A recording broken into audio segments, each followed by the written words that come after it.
那环保署按算是伫8月22日时会先交付做环境部。昨昏有几来环保团体对现任的署长张子敬表达不满，批评伊是环保的破坏王，呼吁行政院唔通改升官，互伊先去做环境部的部长。张子敬对外界批评讲伊尊重，那行政院是表示相关的人事单有确定，就会对外公布。环境破坏王张子敬下台。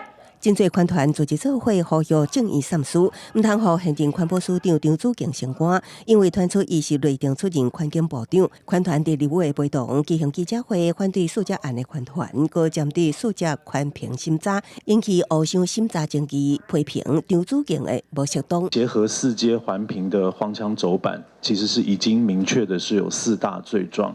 第一个罪状是强行排审，第2个罪状是违法审查，第3个罪状是限缩公民参与，第4个罪状是回避媒体监督。环保署它现在一直在破坏以往已经建立的环评的程序的一些默契，包括它一再的在滥用整个环评的一个隔离的程序，意图来干扰公民对于环评审查意见的表达。环团批评，为2020年开始发起连署揭露张子敬，到达已经超过50个团体参与。尤其张子敬就任了后，也拒绝民众伫环评会议上现场直播甲录影录音，剥夺公民参与权，呼吁正义善事之行，唔通互环保破坏王升官。